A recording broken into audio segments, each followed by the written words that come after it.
Obey Jesus, saving Bitcoin. Jeremy Hain. This is Acts of the Apostles, chapter 14. Paul and Barnabas in Iconium. The same thing happened in Iconium. Paul and Barnabas went to the Jewish synagogue and preached with such power that a great number of both Jews and Greeks became believers.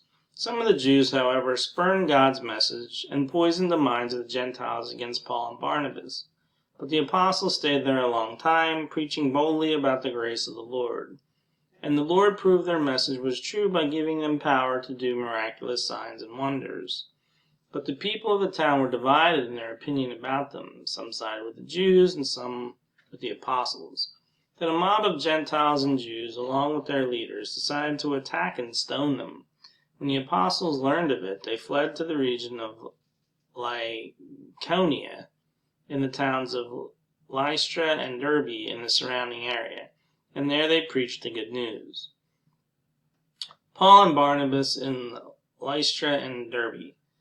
While they were at Lystra, Paul and Barnabas came upon a man with crippled feet. He had been that way from birth, so he had never walked. He was sitting and listening as Paul preached. Looking straight at him, Paul realized he had faith to be healed. So Paul called to him in a loud voice, "Stand up!" And the man jumped to his feet and started walking. When the crowd saw what Paul had done, they shouted in their local dialect, "These men are gods in human form."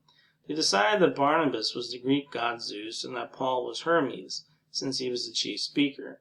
Now the temple of Zeus was located just outside the town, so the priests of the temple and the crowd brought bulls and wreaths of flowers to the town gates, and they prepared to offer sacrifices to the apostles. But when the apostles Barnabas and Paul heard what was happening, they tore their clothing in dismay and ran out among the people, shouting, "Friends, why are you doing this? We are merely human beings just like you. We have come to bring you the good news, that you should turn from these worthless things and turn to the living God, who made heaven and earth, the sea, and everything in them. In the past he permitted all the nations to go their own ways, but he never left them without evidence of himself and his goodness. For instance, he sends you rain and good crops and gives you food and joyful hearts." But even with these words, Paul and Barnabas could scarcely restrain the people from sacrificing to them. Then some Jews arrived from Antioch and Iconium and won the crowds to their side. They stoned Paul and dragged him out of town, thinking he was dead. But as the believers gathered around him, he got up and went back to the town. The next day he left with Barnabas for Derbe. Paul and Barnabas returned to Antioch of Syria.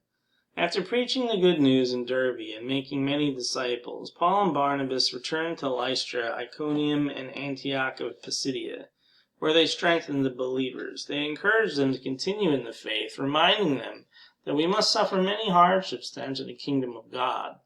Paul and Barnabas also appointed elders in every church. With prayer and fasting, they turned the elders over to the care of the Lord, in whom they had put their trust.